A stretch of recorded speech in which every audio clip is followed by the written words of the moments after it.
The sexual revolution, how fashion, media, and music changed morality. A journey through the cultural earthquake that changed everything. Part 1, setting the stage. Welcome everyone. Grab your coffee, settle in, because we're about to take a wild ride through one of the most fascinating periods in human history. We're talking about the sexual revolution, that seismic shift in the 1960s and 70s that made your grandmother clutch her pearls so hard they turned into diamonds. Now, before we dive in, let me set something straight. This isn't going to be your typical dry history lecture. We're going to explore how three forces, fashion, media, and music, basically teamed up like the Avengers of cultural change and said, you know what, let's completely flip society's script on sex, morality, and personal freedom. And here's the thing that's absolutely wild. It worked.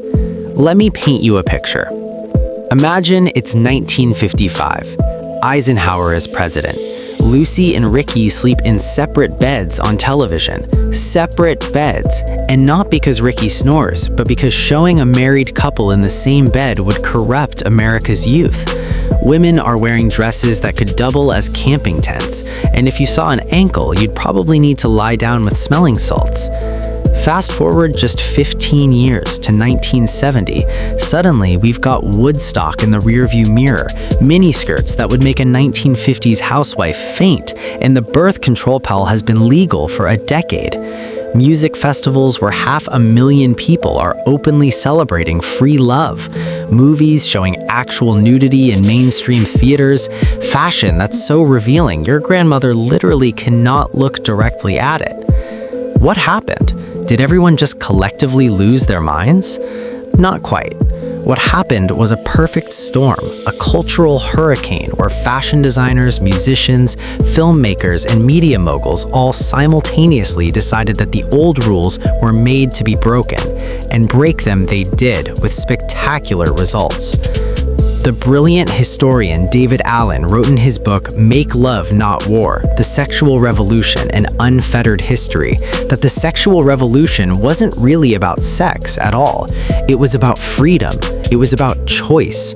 It was about young people looking at their parents' generation and saying, thanks, but we'll take it from here. Think about it like this.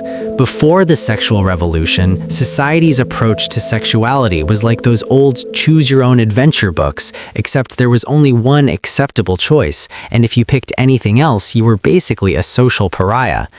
The sexual revolution said, actually, let's write some new pages in this book. Now, I know what some of you are thinking.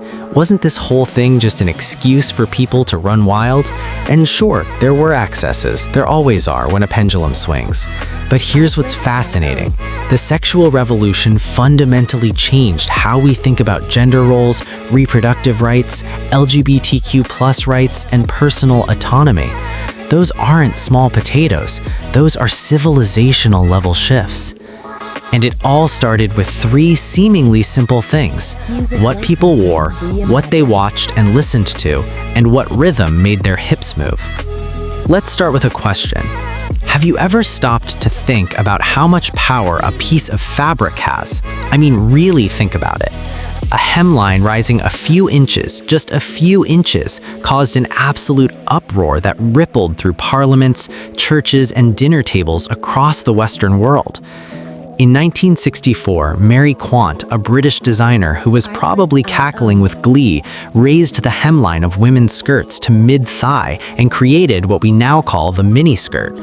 This wasn't just a fashion statement. This was a declaration of war against Victorian sensibilities that somehow survived 2 world wars.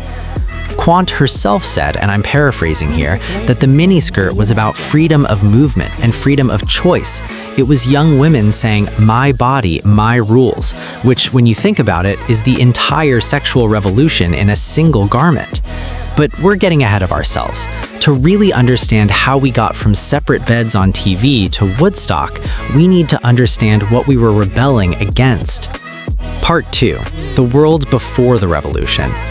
Let's rewind to the 1950s. Post-war America and Europe are in full swing. The men have come home from World War II, and society is desperately trying to return to normal, whatever that means. And normal in this case meant rigid gender roles that were more inflexible than a yoga instructor with a back injury. Men went to work, women stayed home. Sex was for marriage and procreation, thank you very much. And if you had any feelings or desires that didn't fit into this neat little box, well, you kept those to yourself and probably developed a nice ulcer. The 1950s had this interesting relationship with sexuality. On the surface, everything was buttoned up tighter than a nun's habit, but underneath, there was this simmering tension, this sense that the official story and the reality were two very different things. Take the Kinsey reports, for example. Alfred Kinsey published his groundbreaking studies on male sexuality in 1948 and female sexuality in 1953. These reports were essentially sex surveys on steroids, and they revealed something shocking. Americans were having way more sex and way more varied sex than anyone wanted to admit. Kinsey found that premarital sex was common, that homosexual experiences were far more prevalent than society acknowledged, and that women, gasp, actually enjoyed sexual pleasure. Revolutionary stuff, right? Today, we'd be like, yeah, obviously, but in 1950s, this was like announcing that gravity was optional. The reaction was predictable. Kinsey was called everything from a communist to a pervert. Churches denounced him, politicians wanted his research defunded. But here's the thing, you can't unring that bell. Once people knew that their neighbors were probably not as prim and proper as they appeared, the illusion started to crack. Now, let's talk about the media landscape of the 1950s. Television was the new kid on the block, and it was terrified of offending anyone. The Hollywood Production Code, also known as the Hays Code, had been censoring films since the 1930s. This code was so restrictive that married couples couldn't be shown in bed together, criminals had to be punished, and you couldn't show a woman's belly button. I'm not making this up. Betty Boop got censored for being too sexy. Think about that, a cartoon character. Movies like The Moon is Blue in 1953 caused controversy because, brace yourself, it used the words virgin and pregnant. The scandal, the horror, people must have been fainting in the aisles. But even in this repressive environment, cracks were forming. In 1956, Elvis Presley appeared on The Ed Sullivan Show, and they only filmed him from the waist up because his hip movements were considered too sexually provocative. Too sexually provocative? The man was just dancing, but apparently his pelvis was a weapon of mass corruption. And here's the delicious irony. By trying to censor Elvis, by only showing him from the waist up, the media made him even more intriguing. Teenagers across America were like, wait, what's he doing down there that we can't see? Forbidden fruit, my friends. It always tastes sweeter. Music was already starting to become a revolutionary force. Rock and roll was emerging from a beautiful collision of black rhythm and blues, country, and gospel music. Chuck Berry, Little Richard, and Elvis were creating sounds that made young people want to move their bodies in ways that horrified their parents. And that's the key word, horrified. The older generation looked at rock and roll and saw the apocalypse in musical form. They said it would lead to juvenile delinquency, promiscuity, and the general downfall of civilization. They weren't entirely wrong about the promiscuity part, but they were wrong about it being a bad thing. The sexual revolution was coming, and it was going to have a killer soundtrack. Let's talk about fashion in the 1950s for a moment. Women's fashion was all about emphasizing the hourglass figure. Think Christian Dior's new look with its cinched waists and full skirts. Women were supposed to look elegant, feminine, and importantly, modest. Hemlines were safely below the knee. Necklines were high. Everything was structured and controlled. Men's fashion was equally rigid. The gray flannel suit, the short hair, the hat. Conformity was the name of the game. You wanted to fit in, to look like everyone else. Individuality was suspicious. But underneath all this conformity, a counterculture was brewing. The beatniks in the 1950s were already pushing back. They wore block turtlenecks and berets, wrote poetry about alienation and desire, and generally scandalized polite society. Jack Kerouac's On the Road, published in 1957, celebrated a lifestyle of sexual freedom, drug experimentation, and rejection of mainstream values. The beats were like the opening act for the main event. They proved that there was an audience hungry for something different, something more authentic than the sanitized version of life being sold by mainstream culture. By the end of the 1950s, you had this incredible tension building. You had the official story, nuclear families, traditional values, everyone happy and content. And you had the reality, which was that young people were restless, questioning, and ready for change. The contraceptive pill was in development, rock and roll was exploding, television was bringing the world into people's living rooms. The stage was set. And then came the 1960s. All right, let's talk about how a few inches of fabric nearly brought down Western civilization, or at least that's what the pearl clutchers thought was happening. Mary Quant didn't just design the miniskirt, she designed a revolution you could wear.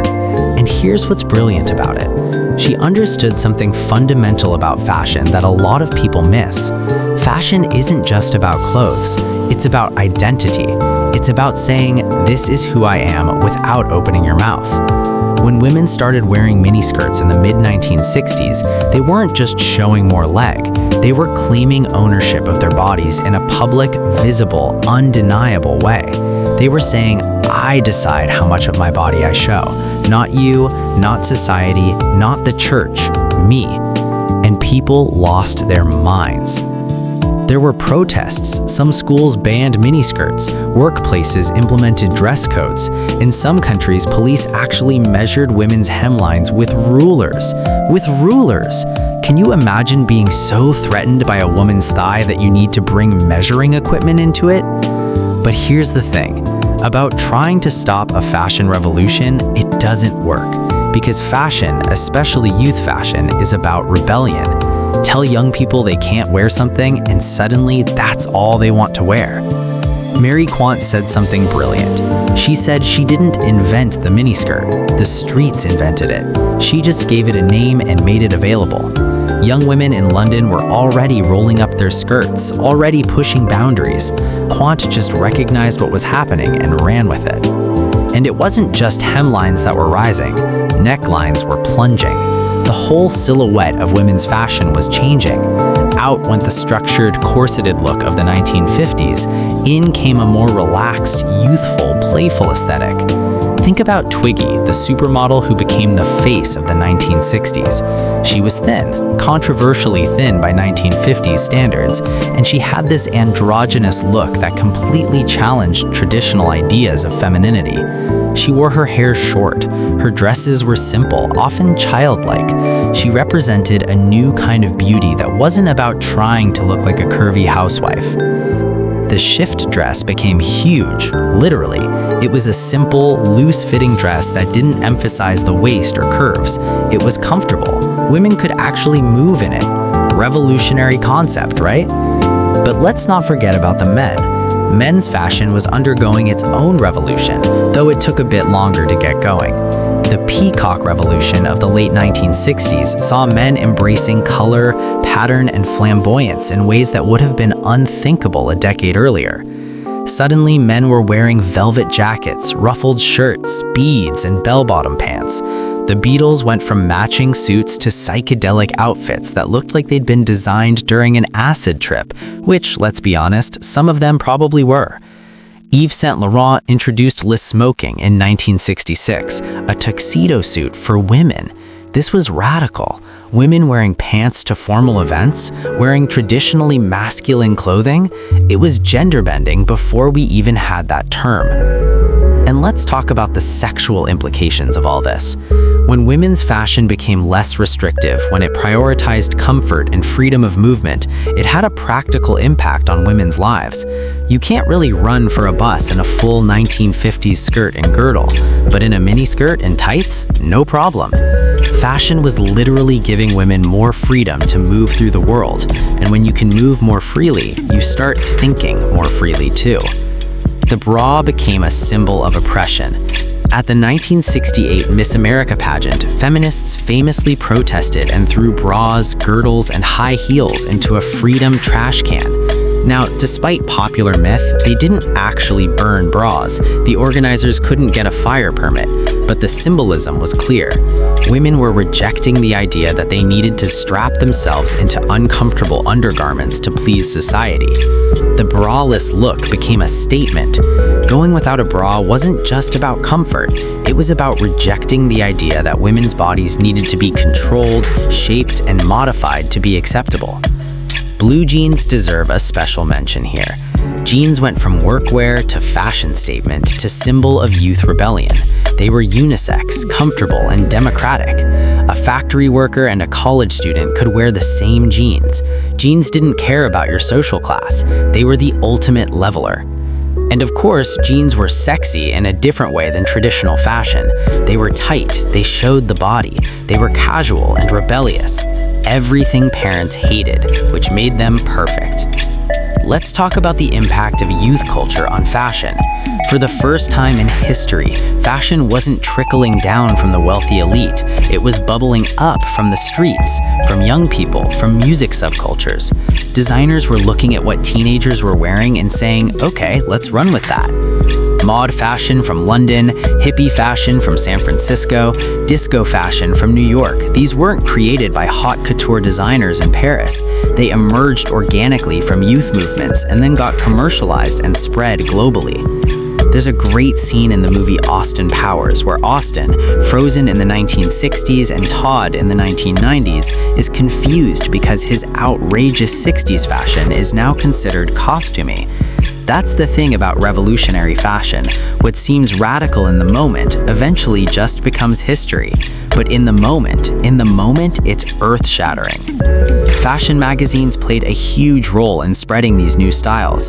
Vogue, Harper's Bazaar, and new publications like Cosmopolitan were showing women that there were options beyond the traditional housewife look. These magazines featured women with careers, women traveling, women living independent lives. And here's something crucial. Fashion became more accessible. Ready-to-wear clothing improved in quality. You didn't need to be wealthy to be fashionable. The democratization of fashion was part of the broader democratization of culture that the sexual revolution represented. But let's bring this back to sexuality and morality. How exactly did fashion change morality? Here's how. By making the previously unthinkable visible. When millions of women are walking around in miniskirts, the idea that showing your thighs is immoral becomes harder to maintain. When the culture's most glamorous celebrities are wearing see-through blouses and going braless, modesty standards shift. Visibility normalizes. What we see regularly becomes acceptable. Fashion put female sexuality, female bodies, and female agency on display in public spaces in unprecedented ways. And once that genie was out of the bottle, you couldn't put it back. Now we get to the really fun part, the soundtrack to the sexual revolution.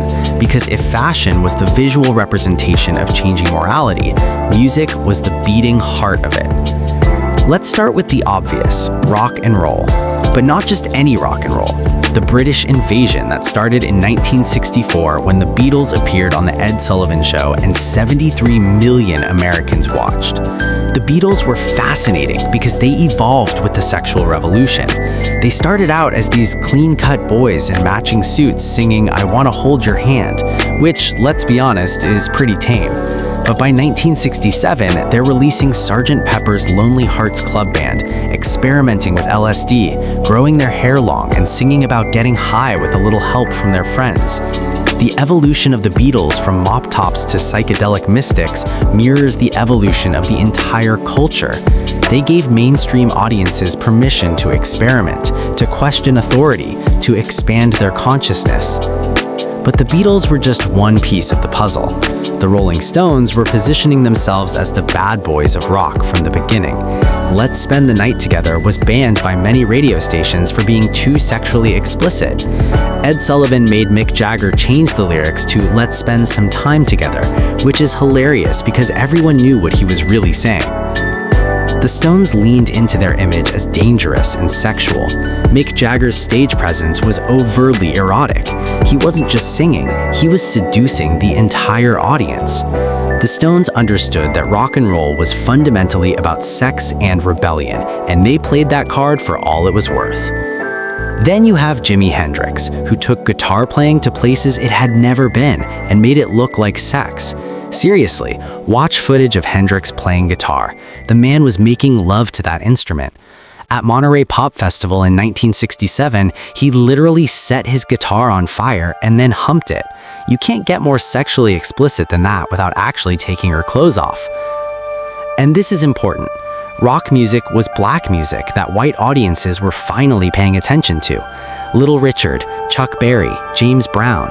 These black artists had been creating revolutionary music for years, but mainstream white America had largely ignored them.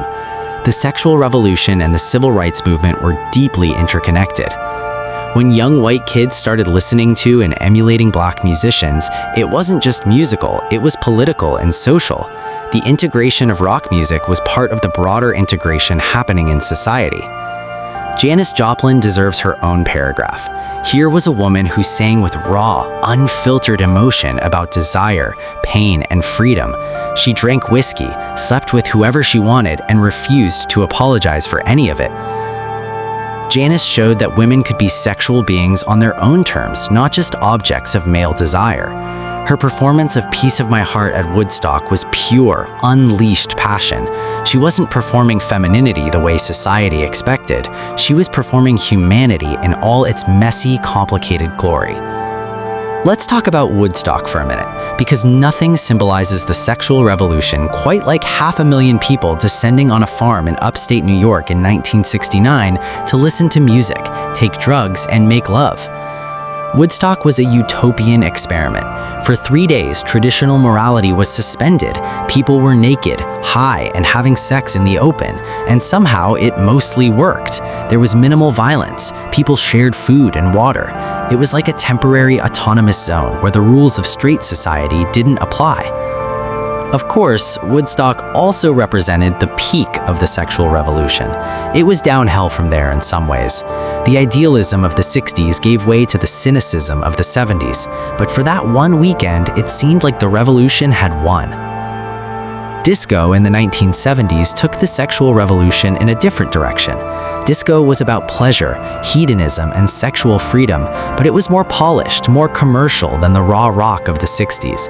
Disco clubs became spaces where different kinds of sexuality could be expressed, particularly LGBTQ+ sexuality. Studio 54, the legendary New York disco, was a place where anything went. Celebrities, drag queens, street people, gay people, all dancing together in this glittering temple of excess. The music was designed to move your body, to lose yourself in the rhythm, to connect physically with other people. Donna Summer moaning "Love to Love You Baby" for 17 minutes was essentially audio pornography. It was banned by some radio stations, but it was a massive hit because by the mid-1970s, explicitly sexual content in music was becoming normalized. Let's not forget about funk and soul music. Marvin Gaye's "Let's Get It On" was a straight-up seduction song. There was no subtext, it was the text. Barry White made a career out of music designed for lovemaking. This stuff wasn't subtle. The lyrics in popular music changed dramatically over this period. In the 1950s, love songs were usually coded and chaste. By the 1970s, artists were singing explicitly about sex, desire, and pleasure. The evolution from "I Want to Hold Your Hand" to "Let's Get It On" tells you everything you need to know about how morality shifted. Music festivals became a huge part of the culture. Monterey Pop, Woodstock, Altamont, Isle of Wight. These weren't just concerts, they were gatherings of the tribe. They were places where young people could live out alternative values, even just for a weekend. The fashion at these festivals was part of the performance. People wore costumes, body paint, minimal clothing. The festivals were spectacles of liberation. Now let's talk about how music was delivered. Radio played a huge role. FM radio, which became popular in the 1960s, had better sound quality than AM and fewer restrictions on content. FM stations could play longer songs, more experimental music, and music with content that might not fly on mainstream AM stations. Pirate radio stations, especially in the UK, broadcast rock and pop music that the BBC wouldn't touch. These illegal stations were rebels fighting for the right to broadcast dangerous music. The album became an art form. Before the 60s, music was mostly about singles, but bands like the Beatles, the Beach Boys, and Pink Floyd started creating concept albums that were meant to be experienced as a complete work. This encouraged listeners to engage more deeply with the music and its messages. Album covers became increasingly explicit and artistic. The cover of the Velvet Union's debut album, designed by Andy Warhol, featured a banana. Sounds innocent, right? Except you could peel the banana sticker off to reveal a flesh-colored banana underneath. Subtle sexual innuendo in album art. Jimi Hendrix's Electric Ladyland featured a group of naked women on the cover. Record stores had to keep it behind the counter in some places. Music videos, or what passed for them before MTV, started showing artists in increasingly provocative situations. Performance footage from shows like Top of the Pops in the UK or American Bandstand brought rock and roll's sexual energy into people's homes. Let's talk about the connection between music, drugs, and sex. The three were intertwined in the counterculture. LSD was supposed to expand your mind and enhance your sensory experience, including sexual experience. Marijuana made you relaxed and open. These drugs were portrayed as gateways to both spiritual enlightenment and physical pleasure. Songs like White Rabbit by Jefferson Airplane and Lucy in the Sky with Diamonds by the Beatles were full of drug references. The authorities knew it, the artists knew it, and the audience definitely knew it, but there was plausible deniability, which made it even more subversive. Timothy Leary's mantra of turn on, tune in, drop out became a rallying cry. Music was the medium through which these ideas spread. But not everyone was on board with the revolution. There were protests, congressional hearings about obscene lyrics, record burnings. When John Lennon said the Beatles were more popular than Jesus, the Bible Belt lost its collective mind. Radio stations organized Beatles record destruction parties. But that made the music more appealing to young people. Nothing makes something more attractive to teenagers than adults telling you it's forbidden. Here's something interesting. The music industry was both promoting and profiting from the sexual revolution. Record executives weren't revolutionaries, they were capitalists, but they recognized that sex, drugs, and rock and roll sold records. So they marketed rebellion and revolution, which is a fascinating contradiction. Woodstock was a commercial disaster for the organizers. They lost a fortune, but the film and soundtrack album made millions. The revolution was packaged and sold back to the very people who had lived it. Female artists started claiming sexual agency in their music. Aretha Franklin demanding respect wasn't just about dignity, it was about equality in relationships, including sexual relationships. Grace Slick of Jefferson Airplane, Joni Mitchell, Carole King, these women were writing and performing on their own terms. And we can't talk about music and sexuality without mentioning glam rock. David Bowie. The show played with sexual innuendo and misunderstandings. It was silly, but it normalized the idea of unmarried people of different genders living together. Late-night talk shows started getting more risque. Johnny Carson could make sexual jokes that would have gotten him fired in the 1950s. Game shows like The Newlywed Game asked couples intimate questions about their relationships and sex lives on national television for entertainment. But television was still more restricted than cinema because it came into people's homes. The FCC regulated broadcast content, so television's sexual revolution was more subtle, more coded, but it was still happening. Let's talk about magazines, because this is where things get really interesting. Hugh Hefner launched Playboy in 1953, but it really came into its own during the sexual revolution. Hefner positioned Playboy not just as a men's magazine with nude photos, but as a lifestyle guide for the sophisticated bachelor. The magazine featured serious journalism, interviews with important figures, and philosophical essays alongside the centerfolds. Hefner's Playboy philosophy argued that sexual pleasure was natural and healthy, that consenting adults should be free to do what they wanted, and that traditional sexual morality was repressive and outdated. He was basically publishing the Sexual Revolution's manifesto monthly. Penthouse launched in 1965 and went even further than Playboy in terms of explicit content. The competition between men's magazines pushed the boundaries of what was commercially acceptable. But here's what's crucial: Cosmopolitan under Helen Gurley Brown. We mentioned it earlier in the fashion section, but Cosmo's impact on media and morality can't be overstated. Brown's vision was that women could be sexual agents, not just sexual objects. Cosmo talked about female pleasure, about women initiating sex, about women having affairs, about masturbation. These topics had never been discussed openly in women's magazines before. Cosmo essentially said, everything men's magazines are telling men about being sexually liberated, women can do that too. Revolutionary. Ms. Magazine, launched in 1972 by Gloria Steinem and Dorothy Pittman Hughes, approached sexuality from a feminist perspective. It talked about reproductive rights, sexual harassment, and women's autonomy. It was political in a way that Cosmo wasn't.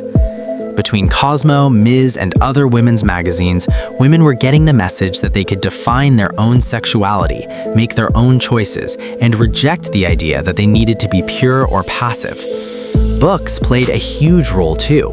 We already mentioned Helen Gurley Brown's Sex and the Single Girl, 1962, but there were so many others. The Feminine Mystique by Betty Friedan, 1963, wasn't explicitly about sex, but it challenged the idea that women's only fulfillment could come from being wives and mothers.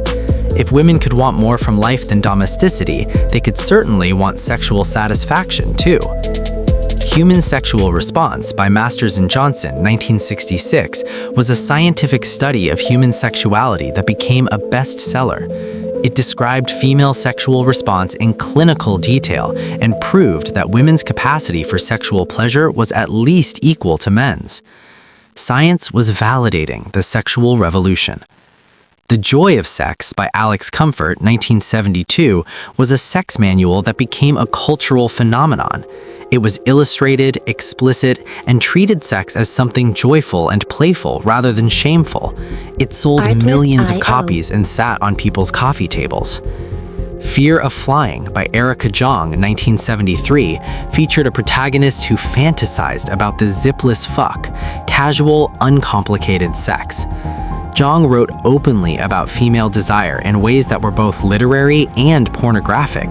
Critics called it obscene. It became a bestseller. The novel Portnoy's Complaint by Philip Roth, 1969, dealt with masturbation, Jewish guilt, and male sexuality with brutal honesty and dark humor. It was another example of sexuality becoming a legitimate subject for serious literature. Romance novels started getting more explicit. Kathleen Woodowis's The Flame and the Flower, 1972, is credited with launching the modern romance genre, longer, more explicit, and more focused on female pleasure than the chaste romances of earlier eras. Even comics got into the act. Underground comics artists like Robert Crumb created explicitly sexual content that pushed every boundary. Fritz the Cat became an X-rated animated film in 1972. Advertising changed too. Calvin Klein's jeans ads in the late 70s featuring Brooke Shields saying, "You want to know what comes between me and my Calvins? Nothing," was overtly sexual advertising aimed at selling a product through sex. Sex was being used to sell everything from cars to cigarettes to soft drinks.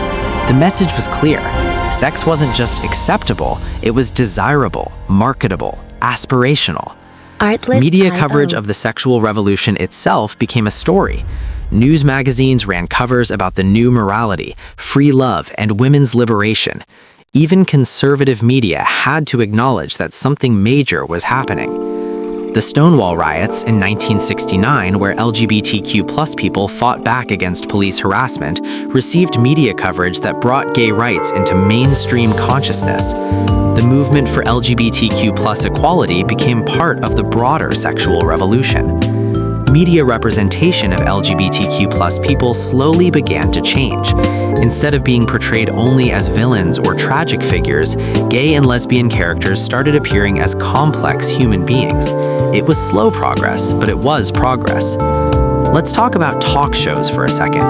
Phil Donahue's show, which started in 1967, featured discussions of controversial topics, including sexuality, women's rights, and LGBTQ+ issues. Donahue brought these conversations into millions of American homes. The media created a feedback loop. Artists and activists would push boundaries, the media would cover it, often with disapproval, which would spread the ideas further, which would embolden more people to push boundaries, which would create more media coverage. Round and round it went, each cycle moving the culture further from traditional morality. And here's something crucial about media. It created a sense of community among people who felt isolated. If you were a gay teenager in rural America in the 1970s, seeing positive LGBTQ+ representation in media might be the first time you realized you weren't alone. If you were a woman questioning traditional marriage, reading Cosmo might validate your feelings. Media didn't just reflect the sexual revolution, it facilitated it. It gave people permission, examples, and arguments they could use to justify their own choices. Part 6, The Backlash and Lasting Impact, 80 minutes. Of course, not everyone was thrilled about the sexual revolution. There was a massive backlash that's still reverberating today. The moral majority, founded in 1979 by Jerry Falwell, represented conservative religious pushback against what they saw as the moral decay of American society. They blamed the sexual revolution for everything from divorce rates to drug use to the decline of the traditional family. The rise of the religious right as a political force was directly related to their opposition to the sexual revolution's changes. They fought against abortion rights, gay rights, sex education, and the Equal Rights Amendment. They were political in a way that Cosmo wasn't. But here's the thing. Despite the backlash, most of the sexual revolution's changes stuck. The genie was out of the bottle. Women continued to work outside the home, premarital sex remained common, divorce became socially acceptable, contraception remained legal and widely used, LGBTQ+ rights continued to advance, albeit slowly and with setbacks. The sexual revolution fundamentally changed Western society. It challenged and ultimately changed laws about contraception, abortion, homosexuality, and marriage. It changed cultural norms around gender roles, sexual behavior, and personal freedom. It wasn't perfect. The sexual revolution had its problems. The emphasis on free love sometimes meant pressure to be sexual when you didn't want to be. Women's liberation sometimes got reduced to sexual objectification. The revolution was often more accessible to white middle-class people than others. But overall, the sexual revolution expanded freedom and choice for millions of people. It allowed people to define their own sexuality, make their own reproductive choices, and live their lives with less shame and fear. Fashion, media, and music were the vectors through which these ideas spread. They made the revolution visible, audible, and desirable. They turned abstract ideas about freedom and morality into concrete experiences, something you could wear, watch, or dance to. Today, we live in a world shaped by the sexual revolution.